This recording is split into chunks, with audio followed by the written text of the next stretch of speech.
तमाम दीवानों को दीन और दुनिया की भलाइयाँ नसीब फरमाए। मिंबर रसूल पर उलमाए अहले सुन्नत का नूरानी काफिला जलवागर है। अभी आपने नकीब अहले सुन्नत हमारे भाई शाहिद रजा साहब बड़ी खूबसूरत शायरी मुलाहिजा फरमाई। ये बात हकीकत है कि मुअर्रिख जिस बात को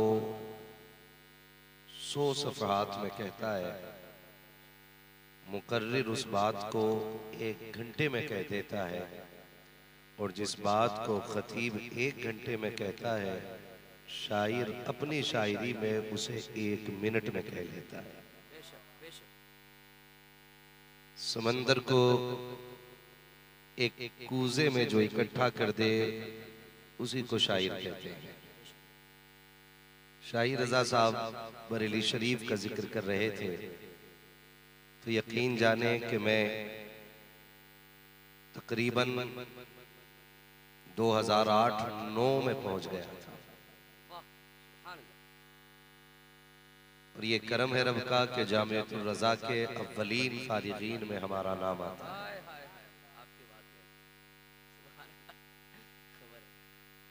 खुदा सलामत रखे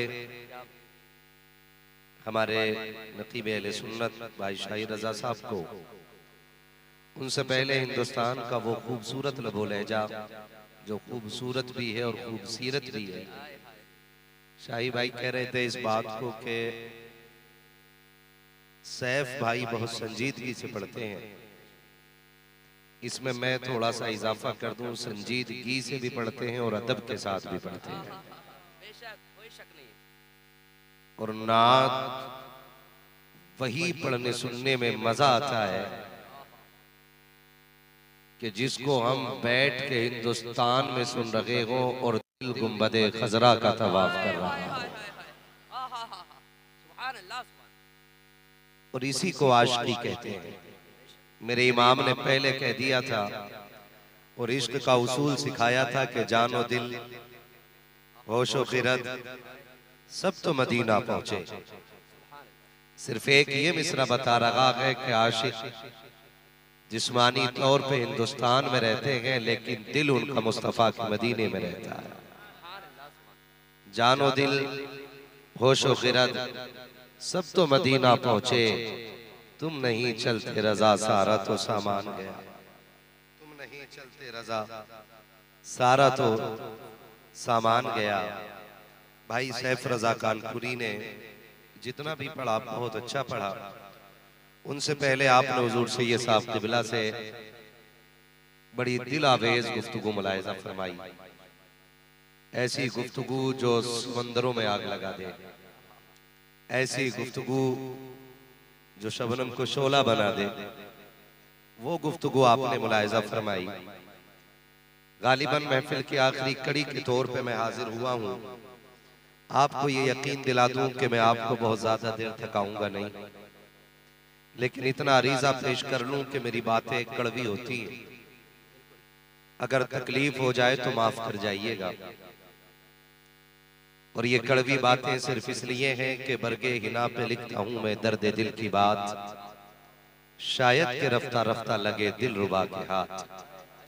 मेरी तकरीर तबे यार को बेचैन करती है, सबब क्या है वही कहता हूं जो दिल पर गुजरती है। मैं कोशिश करूंगा कि जितनी देर बैठूं हुजूर की गुलामी का हक अदा कर सकूं। आप दिल आजारी न रखें, मैं भी हुजूर का नौकर हूं, आप भी हुजूर के नौकर हैं। मेरी ड्यूटी नबी नबी करना है और आपकी ड्यूटी नबी नबी सुनना है। मैं कुर्सी पे इसलिए बैठा हूं ताकि आपसे आसानी से बात कर सकूं, वरना इस मिंबर पे कितने बड़े बड़े लोग ऐसे होंगे कि वो चुप होंगे लेकिन फिर भी बड़े होंगे। ये अलग बात है, खामोश खड़े रहते हैं, फिर भी जो लोग बड़े हैं वो बड़े रहते हैं। ऐसे असलाफ से मिलता है हमारा शजरा, जिनके कदमों में कई ताज पड़े रहते हैं। मुझे एक बात बताऊं हजरत, मैं बंगाल क्यों नहीं आना चाहता। आज भी मालदा के इलाके में लगभग 3 या 4 साल के अरसे में आया। अगर एक मर्तबा बीच में आया हूं तो मुझे याद नहीं। सिर्फ इस चीज की तकलीफ रहती है कि यहां पर जलसे नसीहत के लिए कम और लज्जत के लिए ज्यादा होते हैं। यकीन करें, बंगाल और बिहार, झारखंड, इन 3 सूबों में इतने जलसे होते हैं कि आदमी अगर इन 3 सूबों में तारीख देने लगे तो 365 दिन खाली नहीं रहे।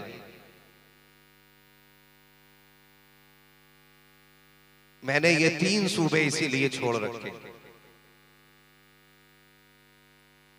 कि यहां पर गुफ्तगू लोग नसीहत के लिए नहीं, लज्जत के लिए ज्यादा सुनते थे। और कई बार ऐसा भी हुआ कि लोगों ने तकरीर सुनने को पसंद भी नहीं किया। मगर मैं सलाम करता हूं अरकान कमेटी को कि आज मुझे लग रहा है कि 3 साल के बाद आया जरूर हूं, लेकिन सही जगह गया हूं। रात का 1 बज गया है, लेकिन मुझे ऐसा लग रहा है कि महफिल अभी अभी शुरू हो रही है। उम्मीद करता हूं कि मेरी गुफ्तगू को सिर्फ नसीहत के नजरिए से सुना जाएगा। अगर कोई मेरे लिए आया हो तो भी चला जाए, सैफ भाई के लिए आया हो वो भी चला जाए, हमारे नकीब अहले सुन्नत के लिए आया हो वो भी चला जाए। यहां सिर्फ वो बैठे जो मदीने वाले मुस्तफा के लिए आया हो। मैं देख रहा हूं कि कुछ लोगों के हाथ बड़ी मोहब्बत से उठ रहे हैं और कुछ लोग घूर के देख रहे हैं। कई लोगों को यह भी लगता है, मेरी जबान समझ रहे हैं ना आप लोग, कई लोगों को यह भी लगता है कि नहीं नहीं सुभान अल्लाह कहना छोटे लोगों का काम है। बड़े लोग खाली चुप बैठ के सुना करते हैं। कल ये तबसरे होंगे और ये बात कही जाएगी कमेटी वालों से, कई निकम्मे लोग कहेंगे क्या मिला जलसा करा के, गए तो हम भी थे, लेकिन जैसे गए वैसे ही आगे, कोई फायदा हुआ? तो मैं जहन नशीन करा दूं कि ये तो मालदा के इलाके का, हिंदुस्तान का जलसा है। कई बार लोग मदीने से भी खाली लौट आते हैं। क्या इशारा है, बहुत अच्छा। हाँ, बहुत अच्छा। कई बार लोग मदीने से भी खाली लौट आते हैं।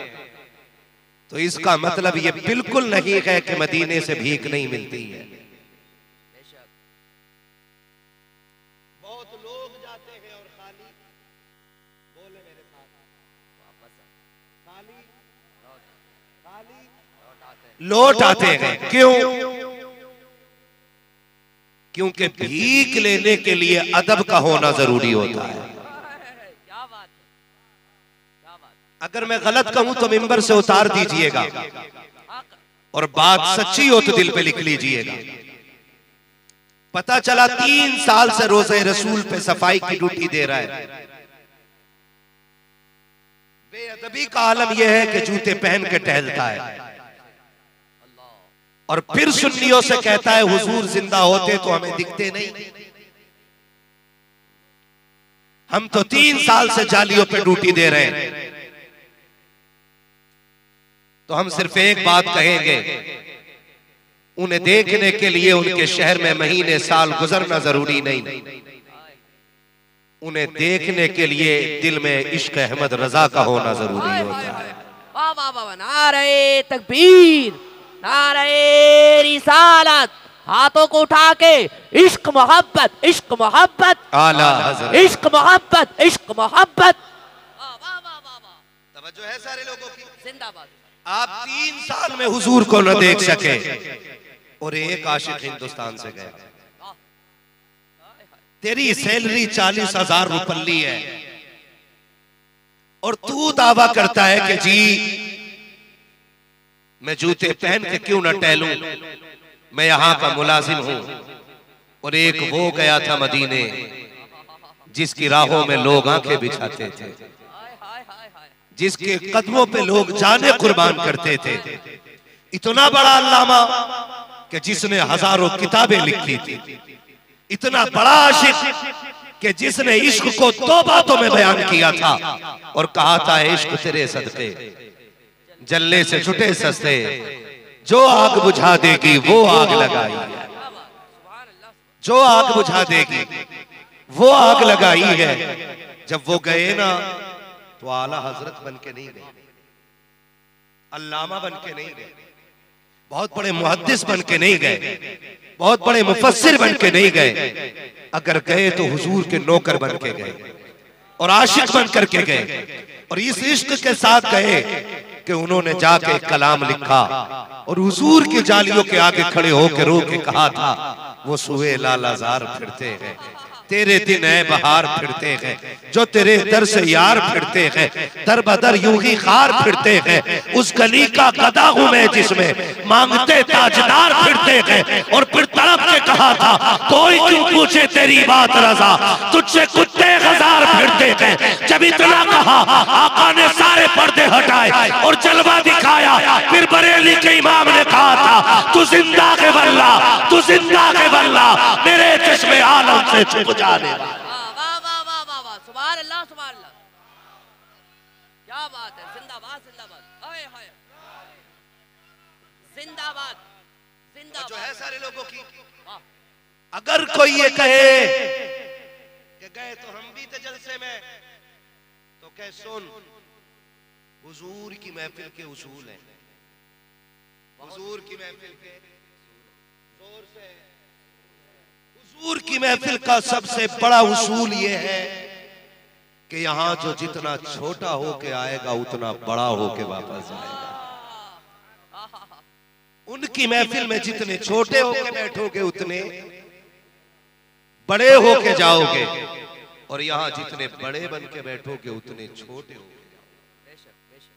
अब अगर कोई इनसे कहे क्यों कराया था जलसा, हमें तो कुछ मिला ही नहीं, और कोई ये क्या अच्छा हुआ हम तो सो रहे थे भाई, कम से कम नींद तो पूरी हो गई, हमने फलां को बोलते सुना के कोई फायदा ही नहीं हुआ, तो उससे कहना ये तेरी अक्लमंदी नहीं, बल्कि इसमें भी राज है।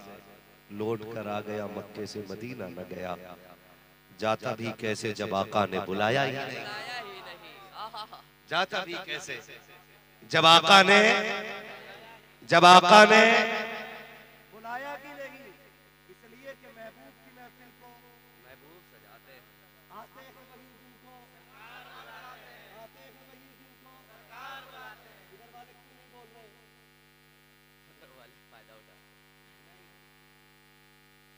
कोई मसला नहीं। मैं हुजूर की महफिल में कोई सोता है ना तो मैं उसे जगाते ही नहीं, और ना कहता हूं कि जगाओ। मैं सोचता हूं कि जब उनकी महफिल में नींद आए ना और ख्वाब आ जाए, तो ख्वाब में हुजूर के अलावा कोई और नहीं आ सकता। इसलिए मैं कहता ही नहीं किसी को जगाओ, या तो सो ही जाओ या सुन लो, या तो सो ही जाओ या सुन लो। यहाँ सोने में भी घाटा नहीं है। बेशक मुझे थोड़ी तकलीफ ये हो रही है कि माइक मेरी आवाज नहीं निकाल रहा, मेरी आवाज नहीं निकाल रहा। ऑपरेटर साहब अगर जिंदा हो तो इसकी बेस थोड़ी कम कर दे, ट्रेवल इसे दे, क्योंकि बेस मेरी आवाज में काफी है। आपकी मशीन को आपको पैसा जो 50 रुपया दिया गया है ना, इसके अलावा भी आपको बजाने का पैसा दिया गया होगा। हाँ। आपको मौलवी को परेशान करने के लिए नहीं, मौलवी का काम आसान करने के लिए बुलाया गया। नाराज तो नहीं है ना, सारे राजी बैठे, सारे खुल के कहते हैं जरा या रसूल अल्लाह, क्या बात है, सलामत रहे। वो जो न थे सारे बरेलवी है ना, सुने कुल्ली तो नहीं है, वो तो बैठे, ये अच्छा है। भगाए वो जिसके पास चोरी का माल हो। हमारे पास तो अहमद रजा की तिजोरी का माल है। अहमद रजा की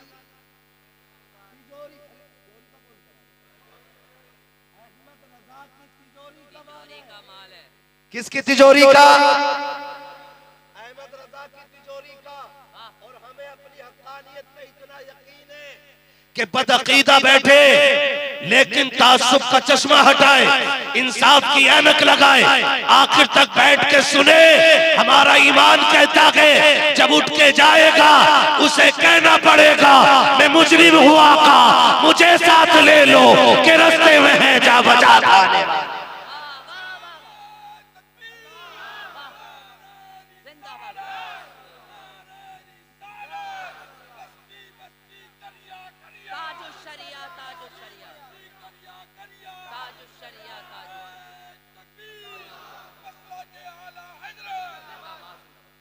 खैरियत है सारे लोग? आज सारे सुन्नी बैठे तो क्यों ना फिर सुन्नियों से ही बात कर लूं। मैं वहाबियों पे वहां बोलता हूं जहां वहाबी होते हैं।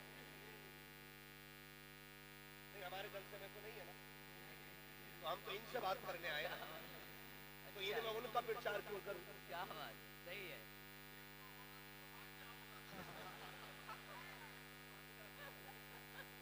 कर लूं आपसे थोड़ी सी बातें। खुदा सलामत रखे सारे लोगों को और अल्लाह सबको हुजूर के दर की खैरात अता फरमाए।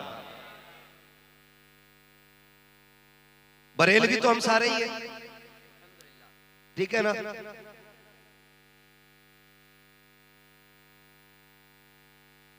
पीर भी सभी के होंगे लगभग।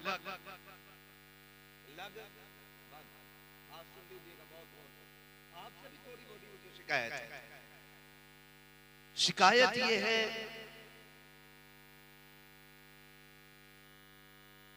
कि हमारी सफों में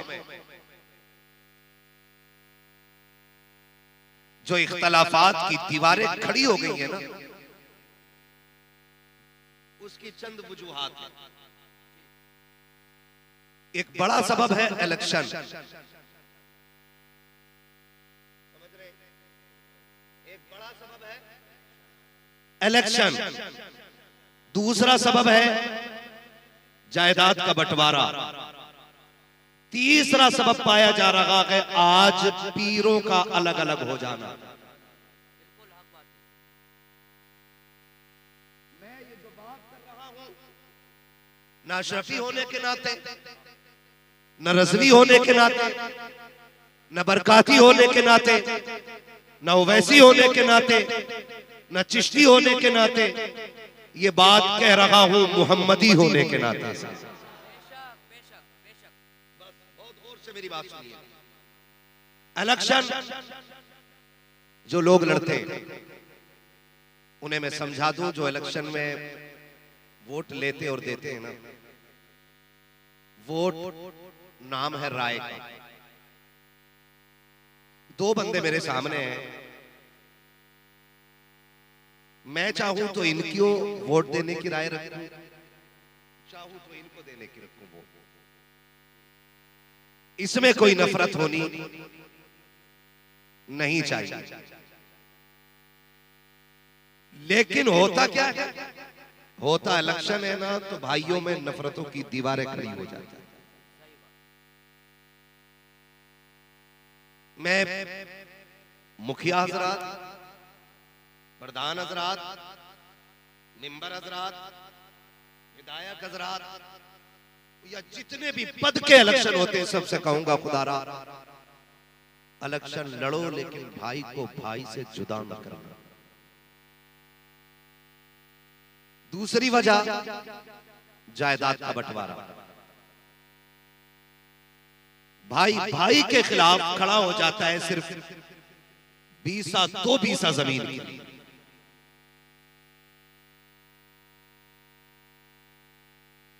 आप अगर ये चाहते हो कि हमारी दुनिया भी अच्छी हो और आखिरत भी अच्छी हो, तो चंद टकों के लिए अपने सगे भाई के खून को बहाने को आसान न समझना। ये उम्मत बड़ी मेहनत से बनी है। इस उम्मत के लिए मेरे नबी ने पत्थर खाए, इस उम्मत के लिए मेरे नबी ने फाके किए, इस उम्मत को बनाने के लिए मेरे नबी ने अपने चचा के जिगर के टुकड़े देखे,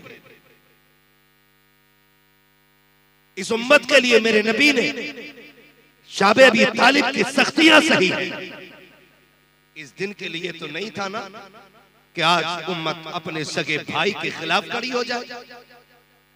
तीसरी सबसे बड़ी वजह है पीरों के लिए झगड़ा करना।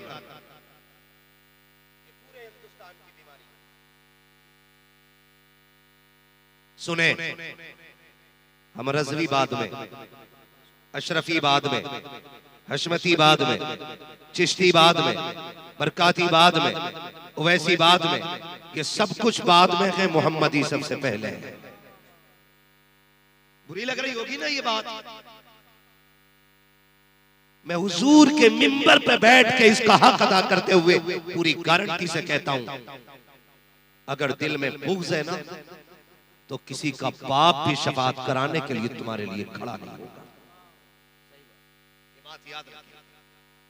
अगर आपको कोई फ्री की जन्नत बांट के गया हो तो मुझे भी उसका पता बताइए, क्योंकि फ्री की जन्नत मुझे भी चाहिए। जन्नत इतनी सस्ती नहीं है जितनी हमने समझ रखी है। जन्नत सस्ती होती तो बिलाल कोड़े न खाते, जन्नत सस्ती होती तो जुनैरा की आंखें ना निकाली जाती, जन्नत सस्ती होती तो सुमैया के टुकड़े ना होते, जन्नत सस्ती होती तो करबला में 72 शहीद ना होते। और आज जन्नत का मयार क्या है? जिस पीर का हाथ चूम लो वही कह देता 500 का नोट देख के जिसे जन्नती देखना इसे देख। सही बात, हक बात। इतनी सस्ती जन्नत हो गई कि कोई भी शराबी पीर के हाथ में 500 रुपए दे और जन्नती हो जाए। इतनी सस्ती जन्नती हो गए कि अगर एक नंबर का नशाखोर 5 मिनट पीर के पैर दबा दे तो पीर आसानी से जन्नत बांट देता है। सुन, जन्नत ना मेरे बाप की है न तेरे बाप की है, जन्नत अगर है तो सैयदा फातिमा ज़हरा के बाप की है। वाह वाह वाह वाह वाह वाह, नारे तकबीर, नारे रिसालत, पत्ती पत्ती फूल फूल। बहुत अच्छा हजरत, बहुत गौर करने की जरूरत है। माफ कर दीजिएगा अगर जुमले तल्ख हो जाए तो, मैं आपको तकलीफ देना नहीं चाहता हूँ, बस इतना बताना चाहता हूँ प्यारे, हम अगर पीर बन के आते हैं हमें VIP मकान चाहिए, इससे मतलब नहीं है बिस्तर हराम का है कि हलाल का है। हम अगर बैठे हो 8-10 गाड़ियां आगे पीछे चलने वाली हो, इससे मतलब नहीं है रिसीव करने वाले शराबी है कि जुआरी है। और तुम्हें खुदा का वास्ता दे के कहता हूँ, खुदारा अपने आप पे सितम न करो, अपने आप पे जुल्म न करो। कभी आईने के आगे खड़े हो करके खुद से पूछो, क्या तुम वही अबू बकर हो जिसे मुस्तफा ने सवारा के? क्या तुम वही उमर हो जिसे मुस्तफा ने सवारा के? क्या तुम वही उस्मान हो जिसे मुस्तफा ने सवारा के? क्या तुम वही अली हो जिसे आका ने बनाया के? अगर नहीं तो सुन, आज ले उनकी पना, आज मदद मांग उनसे, कल न मानेंगे कयामत में आकर माने। माफ कर दीजिएगा, मैं आईना को दिखाऊंगा दाग चेहरे के, जिसे खराब लगे सामने से हट जाए। हाँ, जिसे खराब लगे सामने से हट जाए। कभी आईने के आगे खड़ा होकर पूछना उससे, बता क्या ये वही चेहरा है जिसको हुजूर पसंद करते? मैंने जो ये दाढ़ी में कट निकाले हैं, क्या मेरे नबी को ये कट पसंद है? अगर नहीं तो सुन, तू नबी के दिल को दुखा के पीर की दुआओं से कामयाब होगा। फासले हो गए यार, इतने फासले हो गए कि हम चीखते हैं तो जवाब मदीने से नहीं आ रहा। इतने फासले, गलत नहीं कह रहा हूं, सिर्फ टोपी लगाने का नाम मुसलमान नहीं, सिर्फ बोटी तोड़ने का नाम मुसलमान नहीं, सिर्फ कुर्ता पजामा पहनने का नाम मुसलमान नहीं। सुन, अगर मस्जिद में भी पड़ा है और रिश्ता हुजूर से पक्का नहीं तो नतीजा कोई नहीं। दिल का रिश्ता हुजूर से मजबूत कर। अगर मजदूरी भी करेगा ना तो हर सलाम का जवाब तेरा मदीने से आना शुरू हो जाएगा। बेशक बेशक, सुभान अल्लाह। दिल का रिश्ता हुजूर से जुड़ना चाहिए। बेशक, रिश्ते ही तो कमजोर हो गए हमारे पीर ने हमसे कह दिया चल ठीक है चूम ली हाथ, डर मत मैं निकाल लूंगा। वो निकालेगा जिसकी अपनी जन्नत मुश्किल में। बताओ, वो निकाल लेगा हमें जिसकी अपनी मुश्किल में, जो फजर भी गायब, जोहर भी गायब, इशा भी गायब, सारी नमाजें गायब, वो निकाल लेगा। बिल्कुल अली जो सरदार औलिया है, जो सारे सिलसिलों का मखरज और मंबा है, बेशक, जो सारे पीरों का पीर है, बेशक, उसकी असर कज़ा होती है। हुई नहीं, सूरज छुपने लगा है, अंधेरा होने लगा है, आंखों में आंसू आ गए और वो आंसू टपक के नबी के रुखसार पे गिरे, नबी के रुखसार पे गिरे। हुजूर की आंख खुली। मेरे नबी ने फरमाया तनामु आइनाया वला यनामु कल्बी, धोखा न खाना, मेरी आंख सो जाती है, मेरा दिल जागता रहता है। हाय हाय हाय हाय हाय हाय हाय हाय, आंख सो जाती है, मेरा दिल जागता रहता है, मेरा दिल जागता रहता है। एक आंसू का कतरा गिरा, अली खैर है? हुजूर असर कज़ा हो रही है। उठे, का इश्क मेरा हो और नमाज कज़ा हो जाए। इश्क मेरा हो और नमाज कज़ा हो जाए। अली तू बता चल, कज़ा पड़ेगा कि अदा पड़ेगा? का या रसूल अल्लाह, तेरे इश्क में अगर कज़ा हो गई तो फिर इश्क किस काम का फरमाया सुन, अगर तूने मोहब्बत दिखाई है तो मोहम्मद अपनी ताकत दिखाएगा। फिर मेरे नबी ने अंगुश्त शहादत का इशारा किया। मुफस्सिरीन ने लिखा है कि 70,000 फरिश्ते सूरज को नूर की लगाम डाल के पूरब से पश्चिम की तरफ खींच के ले जाते हैं। कितने फरिश्ते? जोर से कितने? जोर से कितने? 70,000 फरिश्ते। जब नबी की उंगली उठी तो कहते हैं 70,000 फरिश्ते सूरज के साथ टंगे चले आ रहे थे। खींचे चले आ रहे हैं, खींचे चले आ रहे हैं। अली ने क्या पढ़ा? तारीफ क्या पढ़ा? अदा पढ़ा। ये घर में सो रहा है, पढ़ा हाय हाय हाय हाय हाय, इससे क्या नमाज का मदीने में पढ़ा है। क्या बात है, अच्छा इशारा है। कहाँ पढ़ के आया?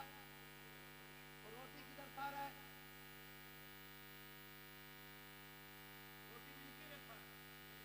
नमाज किधर पढ़ी? लात मार के चल जिधर नमाज पढ़ी उधर ही रोटी खा। दूरी हो गई, फासले हो गए। और याद रखो ये कमियां हमारी नहीं है, ये कमियां हमारी है। मुझे एक बात याद आ रही है, अरबाब मिंबर दुआएं देंगे। मैं बात अर्ज करने लगा हूं कि इश्क के अपने उसूल होते हैं। तारीख में एक बहुत बड़ा नाम है बाबा फरीद गंगे शक्कर रहमतुल्लाह। बोलो यार सुभान अल्लाह। फरीद उसको कहते हैं जिसका चेहरा देख के लोग कलमा पढ़ लिया करते थे। जिसका चेहरा देख के लोग कलमा पढ़ लेते थे। हजरत फरीद पे, बाबा फरीद पे मुकदमा हो गया, इन्हें जेल में डालो। कहा क्यों? कहा इनके चेहरे में वो जादू है कि इन्हें देख के लोग कलमा पढ़ लेते। मुकदमा हुआ, कोर्ट में बाबा फरीद हाजिर हो गए, है ना? तो जो मर्द मुकाबिल था उसने कहा नकाब डाल के आना, कहीं जज तुम्हें देख के तुम्हारी तरफ फैसला न कर दे। जज भी गैर मुस्लिम, बाबा फरीद हाजिर हो गए। जज ने पूछा मुकदमा क्या है? का ये जो कटघरे में खड़ा है ना, इसका चेहरा देख के लोग कलमा पढ़ लेते हैं। और याद रखिए पीर होते ही वो है जिसे देखो तो खुदा याद आए, जिससे मिलो तो मुस्तफा याद आ जाए। क्या बात है, बेशक होता ही वो है वली और पीर, जिसे देखो तो मुस्तफा याद आ जाए। अल्लाह वालों के चेहरे को देख के खुदा याद आता है। बाबा फरीद को खड़ा किया, जज ने कहा जी कौन है फरीद का? ये जो कटघरे में खड़ा है। जज ने कहा ये कैसे हो सकता, किसी का चेहरा देख के कोई धर्म छोड़ दे? मैं देखूं जरा चेहरे में ऐसा क्या है। पार्टी ने कहा ना जज साहब तुम न देखिए, अगर देख लिया मतलब। जज ने कहा मैं पढ़ा लिखा आदमी हूं, आज तक किसी किताब में यह नहीं लिखा कि कोई किसी को देख के धर्म छोड़ दे। का फरीद जरा नकाब तो हटाओ। फरीद ने जब नकाब पलटा तो जज भी कहने लग गया ला इलाहा इल्लल्लाह। जज ने कलमा पढ़ लिया, घर गए घर, बड़े खुश। अम्मी ने कहा बात क्या है? अम्मी तेरे फरीद के चेहरे में रब ने कमाल रखा है, तेरे फरीद के चेहरे में रब ने कमाल रखा है। बेटे क्या? अम्मी जो मुझे देखता है मुसलमान हो जाता है। जब इतनी बात फरीद ने कही है, माँ ने मुस्कुराना शुरू कर दिया था। जब मुस्कुराई माँ, अब फरीद कह रहे हैं अम्मा कुछ कहा नहीं तुमने, मुस्कुराना क्यों शुरू कर दिया? कहती बेटे क्या कहूँ? कहा अम्मा बता तो सही, तेरे बेटे के कमाल पे तुझे खुशी नहीं हुई? कब जब माँ ने इतना सुना तब फरीद के कंधे पे हाथ रख के कहा था ओ मेरे लाल मेरे जिगर के टुकड़े, ये जो तुझे देख के लोग कलमा पढ़ रहे हैं ये तेरा कमाल नहीं बल्कि तेरी माँ का कमाल है। अम्मी कैसे? कहा जब मैं तुझे दूध पिलाती थी और ताज्जुद के सजदे करती थी तो मैं रब से कहती थी अल्लाह मेरे लाल को ऐसा बनाना जो इसे देखे तेरे दीन में दाखिल हो जाए। वाह वाह वाह वाह वाह वाह वाह वाह वाह वाह वाह, सुभान अल्लाह सुभान अल्लाह सुभान अल्लाह सुभान अल्लाह। तो मेरी थी। जब इतनी बात कही ना बाबा फरीद रोने लग गए, कहने लगे फरीद तुझे क्या बताऊं? माँ ने कहा फरीद तुझे क्या बताऊं, जितने दिन मैंने तुझे दूध पिलाया है कभी बगैर वुजू नहीं पिलाया था। आज मैं पूछना चाहता हूं बहन बेटियों से और माओ से, आज मैं पूछना चाहता हूं, ये ना किया करो हम शुरू हो जाया करें तो तुम भी शुरू हो जाया करो। हाँ मैं पूछना चाहता हूं बेटियों से, आज बच्चा रोया क्या हुआ? मोबाइल समझदार इस्तेमाल है ना, सबके घरों में यही हो रहा है ना। अभी 6 महीने का बच्चा नहीं है, तुम उसके हाथ में दे दिए, अब वो उसे देख रहा है, इसकी आवाज किधर से निकल रही है,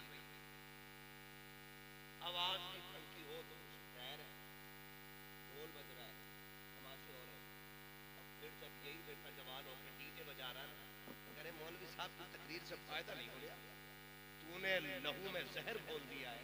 अब मौलवी की एक तो खुराक उसके लहू को कैसे बदल सकती है? आप बताइए।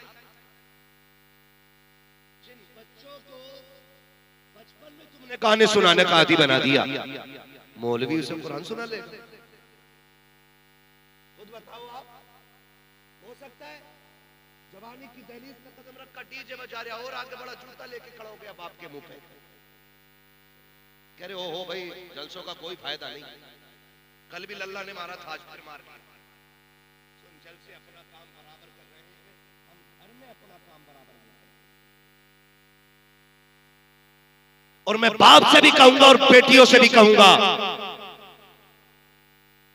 आज जो तुम्हें चुगली के लिए टाइम नहीं मिलता ना, बच्चे के हाथ में मोबाइल दिया, पड़ोसन के साथ बैठ के बतियाए जा रहे हैं, बतियाए जा रहे हैं, बतियाए जा रहे हैं, इन्हें फुर्सत ही नहीं।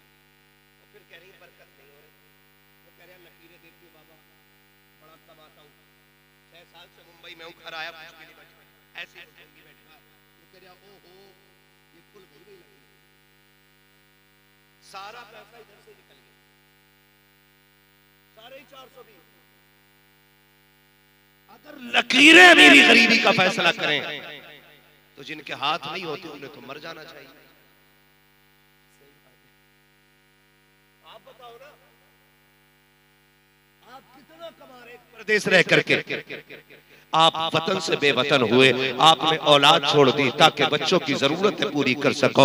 आपने अपनी जान से ज्यादा अजीज वतन छोड़ दिया ताकि बच्चों के ख्वाब पूरे कर सको। आपने परिवार छोड़ा है ताकि खानदान की जरूरतें पूरी कर सको।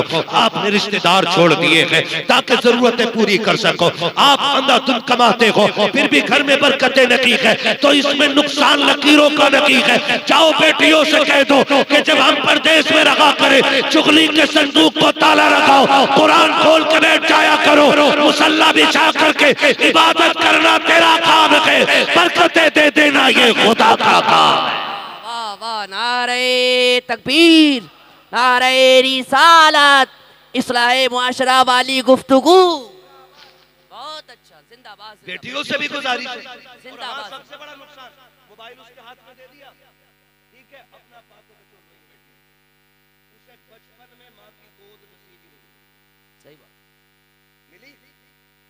जिस खाली वक्त में बच्चे को मां की गोद में होना चाहिए था ना, वो कहाँ है?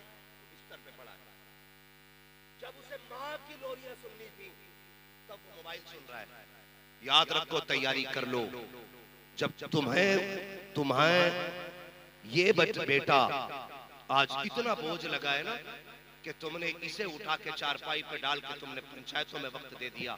आज इसे तुम्हारी जरूरत थी, तुमने वक्त नहीं दिया, कल तुम्हें इसकी जरूरत होगी, ये तुम्हें वक्त नहीं देगा। ये बात याद रखना। अगर आज तुम बच्चों को गोद में नहीं रखोगी, कल तुम्हारी औलाद तुम्हें गोद में नहीं रखेगी। आज बच्चों को तुम गोद में रखो, कल औलाद तुम्हें गोद में रखेगी।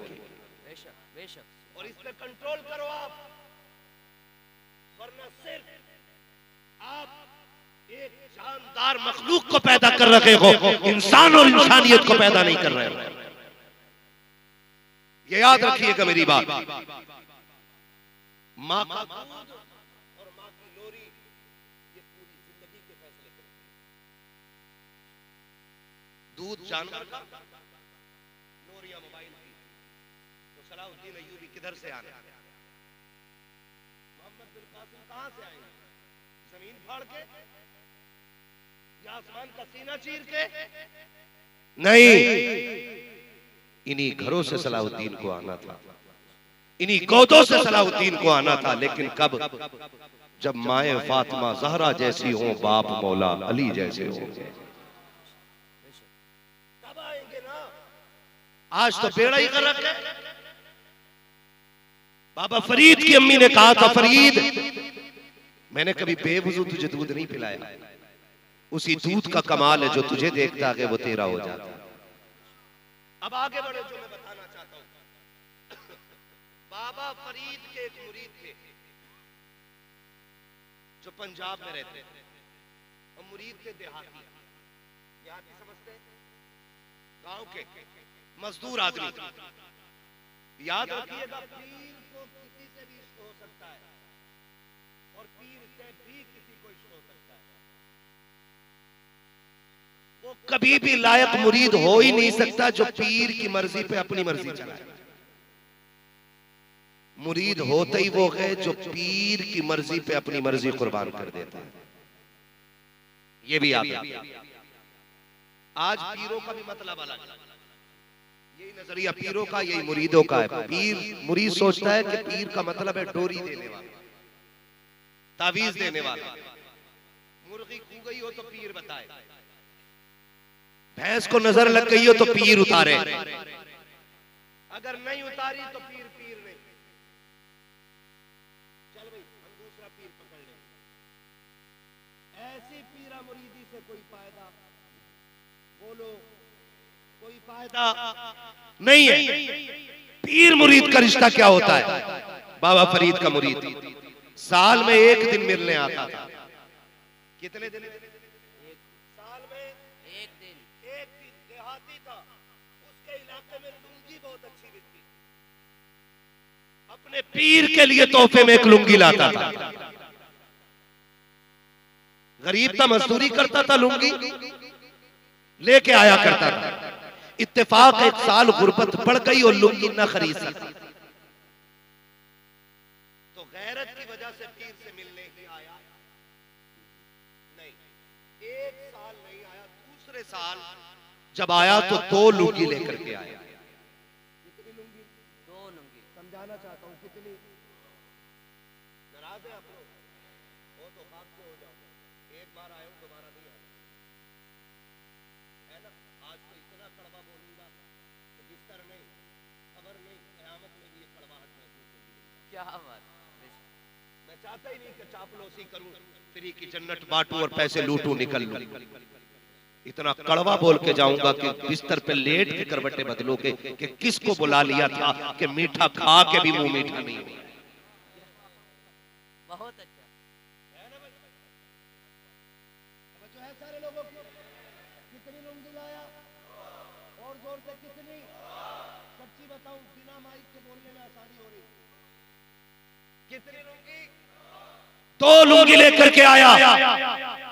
बाबा फरीद ने मुरीद को देखा, फरमाने लगे यार अब आया है, पिछले साल क्यों नहीं आया था? पिछले साल क्यों नहीं आया था? तवज्जो है, यही जुमले गौर के। कहा पिछले साल क्यों नहीं आया था? तुझे पता है मैं 2 साल से तेरी रात तक रहा हूं, 2 साल से मुझे तेरा इंतजार है। तुझे पता है जब साल पूरा हुआ गया तब मेरी बेकरारी का हाल क्या था? उसने कहा हुजूर माजरत चाहता हूं, मैं खाली हाथ आना नहीं चाहता था और मेरे पास इतना पैसा नहीं था कि मैं तेरे लिए 1 लुंगी खरीद लेता, इसलिए मुर्शिद में पिछले साल नहीं आया, इस बार 2 लुंगी लेकर के आया हूं। एक इस साल की है, एक पिछले साल की है। बाबा फरीद के कदमों में लुंगी रखी और रखने के बाद बैठा। बाबा फरीद ने आग लगाई लुंगी को। जैसी लुंगियों को आग लगी है, मुरीद तड़प के कहता है हुजूर पसंद नहीं आई क्या? आका जी बड़ी महंगी लेकर के आया था, बड़ी मोहब्बत से लेके आया था, सरकार क्या हो गया है? क्या लुंगी अच्छी नहीं लगी है? तब बाबा फरीद ने रोते हुए कहा था यार ये जो 1 साल कज़ा हो गया है ये इसी लुंगी की वजह से हो गया है। तब बाबा फरीद ने कहा था हर वो चीज जो यार को यार से जुदा कर दे उस चीज को आग लगा देनी चाहिए, जो महबूब को महबूब से दूर कर दे उसे आग लगा दो। तो सुनो, जो उम्मत को आका से दूर कर दे हर उस चीज को आग लगा देनी चाहिए। क्या बात है। नारे तकबीर, नारे रिसालत, उलमाए अहले सुन्नत, सरकार की आमद, दिलदारी की आमद। बहुत अच्छी गुफ्तगू, जिंदाबाद। बहुत अच्छा। हर वो चीज जो यार को यार से अलग कर दे उस चीज को आग लगा दो। अब वो अगर उम्मत को आका से अलग करने वाला पीर की क्यों ना हो उसे भी आग लगाओ और कहो कि मोहम्मद से वफा तूने तो गम तेरे है, ये जगह चीज है क्या लो हो कलम तेरे। दिल के बोले जल उठे सीने के दाम से, बहुत अच्छा। इस घर को आग लग गई घर के चराग से। हमें पीर वो नहीं चाहिए जो उम्मत के टुकड़े करे, हमें पीर वो चाहिए जो टुकड़ों में बटी उम्मत को एक जगह ला के खड़ा कर दे। बेशक बेशक। हाँ? नहीं उसने मेरे खिलाफ बोला कैसे? पुलिस से कह रहा उधर चला गया पैर तोड़ दूंगा, उसके अदावत खानी मुरीद बनाना छोड़ दूंगा, तुझे बटन बंद कर दूंगा ऊपर से। औकात क्या है तेरी जो तू बंद करे? कल भी ये गुनाहगार उम्मत हुजूर के टुकड़ों पे पल रही थी, आज भी हुजूर के टुकड़ों पे पल रही है। बेशक। अंधभक्त उधर नहीं, इधर भी बहुत अंधभक्त समझते हैं तो नहीं है ना, होगे भी तो क्या करोगे? अंधभक्त उधर नहीं इधर भी है। पूछो क्या हाल है भाई, काम कैसा चल रहा है? कह रहा बस पीर का करम है। फसल कैसी हुई? पीर का करम है। चावल कैसा हो रहे हैं? जोर से पीर का करम है। और फसल मारी गई तो पीर का सितम कहाँ कभी? सैलाब में घर बह गए हैं तो कहाँ कभी पीर का सितम? ओहो अल्लाह ने बेमौसम बारिश कर दी। अगर अजाब आता तो कह रहा बेमौसम बारिश हो गई और फसल अच्छी हो जाए तो पीर का करम। ये डंडी नहीं मार रहे हम लोग, बोलो ये कर रहे हैं कि नहीं सितम हम? और पीर भी कह रहा मेरे नाम की तस्बीह पढ़े जा, बाकी तो मैं देख ही लूंगा। इतना लट चलेगा कब्र में गिरा के ना, पीर साहब कोई बचाने वाला नहीं होगा। सही बात। हाँ, एक टाइम की नमाज नहीं पढ़ ला, कह रहा मेरे हो गए ना तो जन्नती हो। पीर तू है कि पीर इमाम अहमद रजा है? इतना बड़ा आशिक, हुजूर का इतना बड़ा आशिक कि जिसने सर की आंखों से हुजूर को देखा वो फिर रो के कहता मुजरिम को न शर्माओ, अब आप कफन ढक दो, मुंह देख के क्या होगा पर्दे में भलाई, मुंह देख के क्या होगा। पीर को चाहिए अपने मुरीदों के दिल में अल्लाह का डर पैदा करे, खशियत इलाही डाले अपने मुरीदों के दिल में, और खुद भी सजदे में जाके रो के कहे मालिक यहां तक मैं ले आया हूं, आगे संभाल लेना अब तेरा काम। और याद रखिएगा हम इन झगड़ों से निकले, सारे सिलसिले एक ही नहर में जाके गिरते हैं, एक ही समंदर में जाके गिरते हैं, और उस समंदर को हैदर कर्रार मौलाए कायनात कहा जाता है। जब सारे सिलसिले वहां तक जा रहे हैं तो हम होते कौन है किसी भी पीर को बुरा कहने वाले, हम होते कौन है किसी भी सिलसिले के खिलाफ बोलने वाले। कोशिश करें कि हर अल्लाह वाले की इज्जत करेंगे इंशाअल्लाह, वादा करते हैं इंशाअल्लाह, हर अल्लाह वाले की इज्जत करें, हर वली का एहतराम करें, हर पीर का एहतराम करें, इख्तलाफात खत्म करें, सफों में इत्तेहाद पैदा करें, मोहब्बतें बांटें, एक दूसरे के साथ प्यार तकसीम करें। अगर किसी से किसी की नाराजी है ना तो रब रसूल की रजा के लिए माफ करने के आदी हो जाए, माफ करेंगे इंशाअल्लाह। हम अपने दिलों में नरमी पैदा करें, नरमी। याद रखिएगा दिलों का नर्म हो जाना ये रब का सबसे बड़ा काम, दिलों का नर्म हो जाना ये रब का सबसे बड़ा करम है। कौन नहीं जानता इमाम गजाली को? इमाम गजाली को पूरी दुनिया जानती है, इतना बड़ा मुत्तकी, इतना बड़ा पारसा कि अगर उसकी तसनीफ पढ़ो तो कलेजे कांप जाते हैं। उनका इंतकाल हुआ ना, अल्लाह देखे कितना करीब है, उनका इंतकाल हुआ ना, उनसे पूछा गया हुजूर क्या बनी? फरमाने लगे बख्शा गया। देखने वाले ने ख्वाब में पूछा हमें बताए ना कौन सा अमल था कि जो बख्शिश हो गई, ताकि हम भी उसे मजबूती से करें। तो इमाम गजाली ने कहा और तो अमल मालूम नहीं। रब की बारगाह में मैं पहुंचा तो रब ने फरमाया जा गजाली तुझे बख्श दिया है। फिर मुझसे पूछा तुझे पता है मैंने क्यों बख्शा?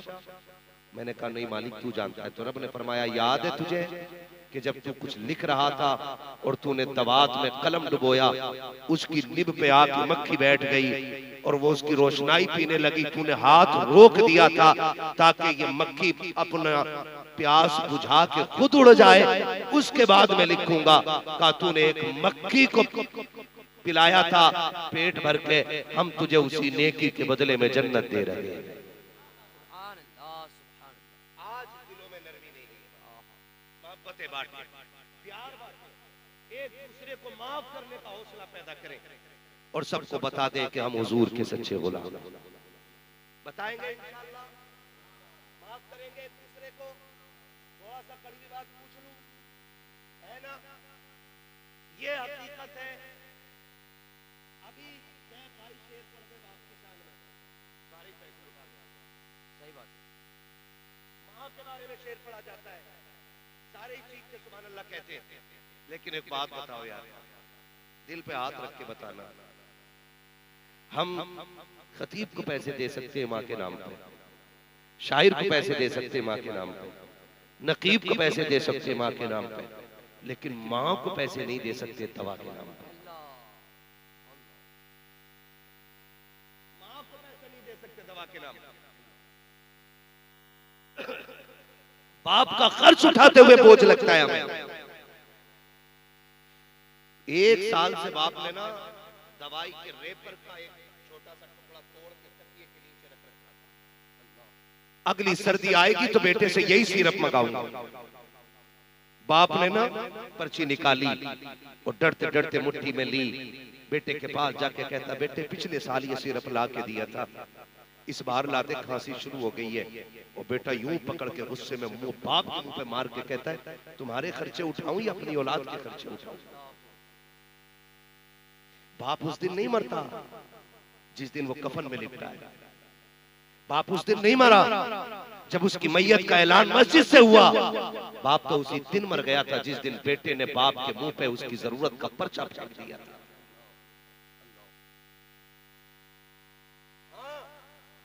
बाप उसी दिन मर गया था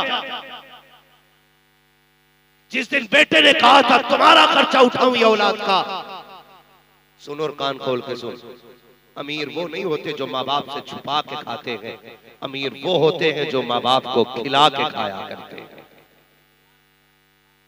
अमीर वो होते हैं जो माँ बाप को खिला के खाया करते हैं। और कितने नादान तो ये कह देते हैं, मेरे अब्बा ने मेरे लिए किया ही क्या। गलत नहीं कह रहा हूं, हम लोगों के पास फोन आते, दुआ करियो जी अब्बा 6 महीने से बेड पे पड़ा है, अब बहुत हालत खराब है, उनकी मट्टी प्यारी हो जाए अल्लाह। ये जुमले बेटे बोलते हैं हमसे, पैर कांप जाते पैर। तुम्हें क्या लगता है ये जो रिस्क मिलता है तुम्हारी मेहनत से मिलता है? ये जो नोट कमाते हो ये तुम मेहनत या हुनर से कमाते हो? नहीं, फरमाया गया ये जो रिस्क मिलता है तुम्हारे घर के ज़ईफों की दुआओं के सदक़े में मिला करता है। कहां से? तुम्हारे घर के ज़ईफों की दुआओं के सदक़े में अल्लाह रिस्क अता फरमाया करता है। और कह रहा कि दुआ कर दो अल्लाह को मिट्टी प्यारी हो जाए। बातें हो रही है घर में बैठ के, कह रहा कुछ दिन की बात है, अब्बा चले जाएंगे ना तो फिर 3-4 साल यही रहेंगे, हिसाब लगा, अब्बा चले जाएंगे ना तो फिर ये जगह मेरी हो जाएगी, अब्बा चले जाएंगे तो घर बड़ा हो जाएगा, अब्बा चले जाएंगे तो बिस्तर मिल जाएगा। तुझे खुदा का वास्ता दे के कहता हूँ, बाप अगर बिस्तर पे भी पड़ा है तो उसकी लंबी उम्र की भीख मांगा कर झोली फैला फैला के, इसलिए कि वो बिस्तर पे पड़ा बाप बोझ नहीं है बल्कि रहमतों के नुज़ूल का सबब हुआ करता है। तू नहीं जानता है ये बिस्तर पे पड़ा बाप कितना कामयाब है तेरे लिए, कितना कीमती है तेरे लिए। जब तू कोई पाप करके आता है तेरे गुनाह रिस्क को तंग करते हैं लेकिन बाप की सांसें रोक देती है। तू जब तबाही करके आता है अल्लाह का अज़ाब तुझे घेरता है, बिस्तर पे पड़े बाप की आंखें तुझे मुसीबत से बचा देती है। तुझे क्या लगता है ये बिस्तर पे लेटा बाप जिस दिन बिस्तर से उठ जाएगा तेरे लिए राहत के दरवाजे खुल जाएंगे? नहीं, खुदा की कसम खा के कहता हूँ, याद रख जिस दिन ये बाप चला गया और बिस्तर खाली हो गया, आना तू घर के अंदर, तुझे महल तो दिखाई देगा लेकिन रौनक नहीं मिलेगी, तुझे हवेली तो दिखाई देगी, बरकत नहीं मिलेगी। इसलिए कि महलों की बरकतें ईंटों से और रंगो रोगन से नहीं बल्कि घर की बरकतें माँ बाप के कदम से हुआ करती। सुभान अल्लाह, सुभान अल्लाह, नारे तकबीर, नारे रिसालत, अज़मते वालिदैन, अज़मते वालिदैन। क्या बात है, ये कभी मत कहना अब्बा मेरे लिए किया क्या है, किया क्या। सुन, तू पैदा हुआ कितने दिन हुए थे? 8 दिन। तेरी सांस अटक गई, डॉक्टर ने कहा कि इसके दिल में सुराख है। क्या कहा? जोर से, दिल में सुराख है। सारे ही बेटे ऐसे नहीं होते, कुछ बेटे अपने बाप के लिए जान भी दे देते हैं और वही बेटे लायक होते हैं जो अपने बाप को अपनी जान से ज्यादा प्यार करते हैं। याद रखिएगा मेरी, दिल में सुराख। डॉक्टर ने कहा भाई ये बचने वाला नहीं। क्या पड़ोसी से पूछ, तू आज 6 फीट का हो गया, आज तेरे मुंह में जबान लग गई है, आज तू बात करता तो अब्बा से कहता चुप रहो, तुम क्या जानते हो। सुन, ये तेरे दर्द को तब जानते थे जब तू अपने दर्द को बयान नहीं कर सकता। आज कह रहा है इनसे चुप रहो, होते कौन बोलने वाले, उनको लगाम दे तो ऐसा ना हो अल्लाह तेरी ज़बान खींच के गले में लपेट दे। किस बड़ी सरकार के बारे में बोल रहे हैं कि तुम कुछ नहीं जानते हो। सुन, तेरे दिल में सुराख, डॉक्टर ने कहा नहीं बचने वाला, किसी ने कहा फला पीर पे ले जाओ, उस पीर के पास गए। किसी ने कहा फला मजार पे ले जाओ, उस मजार के पास गए। किसी ने कहा फला दरगाह पे चले जाओ। आंधी बारिश तूफान कुछ नहीं देखा, तुझे लेके चक्कर काटते रहे, तुझे गोद में उठा के फिरते रहे। जब कहीं से जिंदगी न मिल सकी, फिर डॉक्टर के कदमों में ला के तुझे रखा और कहा था डॉक्टर चल ऐसा कर, मेरा दिल निकाल ले, मेरे बेटे के दिल डाल दे। डॉक्टर की चीख निकल गई, अब्बा क्या कह रहा है, तेरी पूरी जवानी पड़ी है, इस बच्चे के लिए दिल दे रहा है। बाप तड़प के कहता है यार मैं न रहा तो क्या हो सकता है, कम से कम मेरे बेटे को जिंदगी मिल जाए। मैं देख चुका हूँ, जो मैंने नहीं देखा है वो मेरा बेटा देख के दिखा दे। क्या बात। आज उनके लिए मौत मांगते हो, आज उनके लिए मौत की भीख मांगते हो। खुदा का वास्ता उनके पैरों में बैठा कर। लोग कहते पीरों पे क्यों बोलते हो, ये अंधभक्ति बन जाते हो। पीर के पैर छू के कह रहे हो गुलाब जैसे पीर है। जब 24 घंटे इसी में रहेगा वो, तो गुलाब जैसे नहीं होंगे। तुझे पीर के पैरों में गुलाब दिखाई दिया, बाप के पैरों की फेंटे दिखाई नहीं दी। पूछा ये छालों के निशान कैसे? कभी पूछा आज तक तेरा ये हिस्सा जमीन पे पूरा क्यों नहीं रखा जाता? वो कहेगा सुन, तेरी ड्रेस बननी थी, मैं गरीब था, मुझ पे कुछ भी नहीं था, और तूने स्कूल से आके खबर सुना दी कि मेरे टीचर ने कहा है कि कल ड्रेस नहीं लेके आना है। सुन, मुझ पे तो कुछ भी नहीं था, सब छुट्टी करके शाम को बच्चों में आ गए थे, मैं रात के सन्नाटे में ओवर ड्यूटी करते हुए तेरे लिए कमा रहा था। जब सब बिस्तर पे लेटे थे, बेटे मैं तेरे लिए उस वक्त भी मंडी में बोरियां ढो रहा था। बेटे तू सुबह को बाद में उठा था, तेरा बाप ड्रेस पहले लेके आ गया था। पूछना उससे ये तेरे पैर इतने सख्त क्यों हैं? वो कहेगा सुन, मैं तेरे लिए साइकिल खींचता रहा, इसलिए मेरे पैर सख्त हो गए। वो तुझे बताएगा ओ खुदा का वास्ता कभी इनके पैर दबाया करो, इनके तलवों पे तेल मला करो, इनके कंधों पे बैठ के ना बैठ के सराहने कंधे दबाया करो और कहा करो तूने बड़े दुख उठाए मेरे लिए, अब मैं बड़ा हो गया हूं, तुझे दुख में जाने नहीं दूंगा। खुदा की कसम, जो मंजिलें और जो मरातिब 12 साल के जंगल में इबादत करने से नहीं मिलते, वो माँ की 2 दुआइया जुमलों से खुदा अता फरमा दिया। एक बंदा ना मदीने शरीफ गया, हुजूर की बारगाह में हाजिरी दे के मक्के शरीफ गया, माँ को कंधे पे बैठा के ना उसने तवाफ कराया, और तवाफ के बाद ना कहा माँ लेट जरा, माँ लेट जरा, उसने लिटाया और माँ के पैरों में बैठ के ना तलवों में झांकने लगा। माँ ने कहा पगले क्या कर रहा है? कहा माँ हुजूर ने कहा माँ के कदमों के नीचे जन्नत होती है, अम्मी देख रहा हूँ वो जन्नत किधर है। जब उसने इतनी बात कही ना, माँ हरम में लेटी है, उसने झोली फैला दी, कहा मालिक मेरे बेटे की उम्मीद खाली न जाए। इतना कहना था, उसने क्या देखा कि जन्नत के महल्लात नजर आने लग गए। माँ वो होती है जो दुनिया में लेटे लेटे जन्नत दिखा देती है, और तू कहता है कुत्ते की तरह भूखा न कर। तूने मेरी बीवी का जीना आराम कर दिया, तेरे जुमले मेरी बीवी को अच्छे नहीं लगते, घर में रहना, मेरी बीवी को कुछ मत बोलना। और सुनो, अगर किसी की बीवी इस बात में मजबूर करे कि माँ को चुनो या मुझे चुनो, तो मैं तुम्हें खुदा का वास्ता दे के कहता हूँ पहले समझाने की कोशिश करना, अगर फिर भी ना समझे तो बीवी छोड़ देना, माँ क्या छोड़ देना? डर के बोल रहे हो? तो खुल के बोलो, बीवी छोड़ देना माँ, इसलिए कि बीवी 1000 मिल जाएगी, माँ एक बार होगी। माँ एक बार मिलती है, करेंगे प्यार इंशाअल्लाह इनसे, इंशाअल्लाह मोहब्बतें करेंगे इनसे, इंशाअल्लाह इनकी खिदमत करेंगे इनकी खिदमत। लायक बेटे वो हैं जो परदेश से आए ना, तो जो चीज लाए पहले माँ के लिए।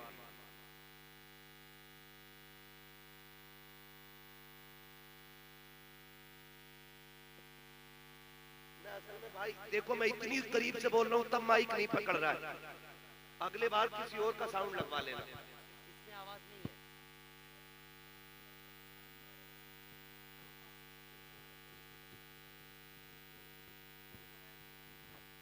हेलो हेलो हेलो, बैठ जाइए भाई, बैठ जाइए। असल में बोल रहे हैं ना माइक से, तो आवाज बैठ जाइए बस, जैसा भी रहा बस ठीक है। अल्लाह सलामत रखे, मोहब्बतों का शुक्रिया। जरा कह दें या रसूल अल्लाह। हाँ, तो करेंगे इंशाअल्लाह खिदमत माँ बाप की, जोर से वादा करें इंशाअल्लाह। और ये बेटियां बैठी है, इनसे भी एक गुजारिश करके जा रहा हूं, आज बहू हो कल मां बनोगी, आज बहू हो कल सास बनोगी, तुम्हारे भी आगे बहू आएगी। बेटा मां के लिए क्या होता है ये तुम्हें तब पता चलेगा जिस दिन तुम्हारे बेटे की बीवी तुम्हें उससे दूर कराए। इसलिए आपसे कहना चाहता हूं मैं, जब शाम को शोहर थक के आया करे ना, एक गिलास ठंडा पानी दो, इज्जत से इस्तकबाल करो, और जब वो खाने के लिए बैठ जाए ना तो उससे कहो कि पहले मां को सलाम करके आओ। तुम ये कहो कि पहले मां को सलाम करके आओ, रोटी फिर खाइए, फिर खाना खाइएगा। आज से तुम ये अमल बना लो, ये औलाद तुम्हारी देख के सीखेगी ना, तो कल तुम्हारा बेटा तुम्हें पहले सलाम करेगा, फिर जाके बच्चों के साथ खाना खाएगा। बहू अल्लाह माफ करे, कह रही हो तुम्हारे अब्बा की खांसी की आगे टिका नहीं जा रहा, मुझे तो पलटी हो जा रही है।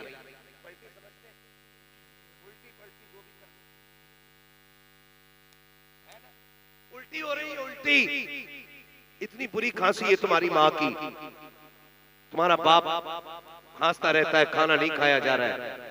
अल्लामा रूमी ने एक वाक़या तहरीर फरमाया कि एक खातून ने अपने शोहर से कहा, सुनो तुम्हारे बाप की खांसी बर्दाश्त नहीं होती है, इस बुड्ढे को किनारे कर दो ना। उसने कहा अच्छा मैडम तुम्हारे लिए तो जान दे देंगे। अब्बा को लिया, हाथ पकड़ा, जंगल में छोड़ाया, एक पुराना कंबल ओढ़ने के लिए दिया, कहने लगा अब्बा ये अपनी जायदाद है, यही वक्त गुजारना है।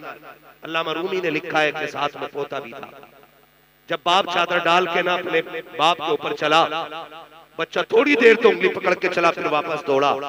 कुछ ख्याल आया, अल्लामा रूमी लिखते हैं कि उसने दादा के कंधे से कंबल लिया, पैर के नीचे दबाया, उसके 2 टुकड़े किए और 2 टुकड़े करके आधा दादा को दिया, आधा अपने कंधे पे रख के चल दिया। बाप पैसे वाला था, उसने कहा यार ये क्यों लेके जा रहा है? क्या तेरे लिए कंबल नहीं? उसने कहा अब्बा मुझ पे तो है, मैं इसलिए लेके जा रहा हूं कि कल जब तू बूढ़ा होगा ना तो मैं तुझे यहीं छोड़ने आऊंगा। आधा कंबल दादा को दे दिया गया और आधा कंबल ये तुझे दे के जाऊंगा। याद रखना, जैसी करनी वैसी भरनी, जैसे माँ बाप के साथ करोगे वैसा तुम्हारी औलाद तुम्हारे साथ करेगी। इज्जत करेगी माँ बाप की इंशाअल्लाह। मेरे नबी क्या कमी थी हुजूर के आंगन में बताओ? 2000 से ज्यादा लक़ब तो खुदा ने दिए। कितने लाडला बेटा हो, 5-6 से ज्यादा नाम उसके नहीं होते। गुड्डू, पप्पू, चांद, सूरज, दही, दूध, गिलास, चाय, माँ बाप यही नाम रखते हैं। और हुजूर वो है जिसके रब ने 2000 से ज्यादा नाम रखे। बोलो यार 2000 से ज्यादा। लेकिन वो अज़मतों वाला नबी, हुजूर के चचा कभी पीछे चलते ना, हुजूर बाजू पकड़ के बगल में करते और कहते चचा मेरे पीछे न चला करो। कहते महबूब तेरे कदमों पे कुर्बान जाऊं, मेरी औकात में तेरी बगल में चलूं, मैं तेरे कदमों की खाक बनना चाहता हूं। तो मेरे नबी कहते थे नहीं चचा, लोग कहते हैं तुम्हारा चेहरा मेरे बाप अब्दुल्ला से मिलता है, जब तुम पीछे चलते हो तो ऐसा लगता है मेरे बाप की पीठ हो गई है। सोच, जो चचा को इतना भी इज्जत देता हो वो अपने बाप को कितनी इज्जत देने वाला बना होगा, आप खुद अंदाजा लगाइए। और ये बहुएं अल्लाह इनका भला करे और इन्हें शऊर बख्शे। और वो बेटे जो 18 साल की पढ़ाई एक रात में खत्म कर देते हैं, माँ 18 साल पढ़ाती है, 25 साल पढ़ाती है, बीवी एक रात पढ़ाए, अगले दिन पूरा मैटर चेंज, एक दिन में मैटर चेंज। कह रहा जैसा तुम कहोगी वैसे ही होगा। अम्मा अब्बा उनकी क्या, कमा तो मैं रहा हूं, हुकूमत तुम्हारी ना कराऊं तो नाम बदल देना। सुनो बेटो, और कान खोल के सुनो, और सासे भी कान खोल के सुने, गौर से सुने। मेरा नबी है, खदीजतुल कुबरा का आंगन है, आने वाली ये खातून है जिसे दुनिया हलीमा सादिया कहती है। आपको बोलना चाहिए, नहीं बोले कोई बात नहीं, लेकिन बोलना चाहिए था। मेहमान कौन आया? हजरते हलीमा सादिया। ये हुजूर के घर आई। जब हजरत हलीमा सादिया आई तो हजरत खदीजतुल कुबरा जितनी देर हजरत हलीमा रही, बैठी नहीं हजरत खदीजा। हुजूर ने फरमाया, खदीजा जब मेरी रिजाई मां आई थी तो तुम बैठी क्यों नहीं? कहने लगी, वो मेरे महबूब की महबूबा मां थी, मैं इसलिए नहीं बैठी कि कहीं वो हुक्म दे और मुझे उठने में देर ना हो जाए। जिसे आप दिलो जान से चाहते हो खदीजा, उसके हुक्म पे खड़ी ना हो, ये तो हो ही नहीं सकता है। ये हर बहू को चाहिए कि अगर अपनी जन्नत बचानी है तो अपने शोहर की जन्नत की हिफाजत करे। और बेटों से गुजारिश करूंगा, माँ की भी कदर करें, बाप की भी कदर करें, रिश्तों को निभाने की कोशिश करें। निभाएंगे इंशाअल्लाह, वादा करते हैं इंशाअल्लाह। मौसम कौन सा है? जोर से है, पीछे वाले क्यों नहीं बोल रहे? गर्मी लग रही। मौसम कौन सा है?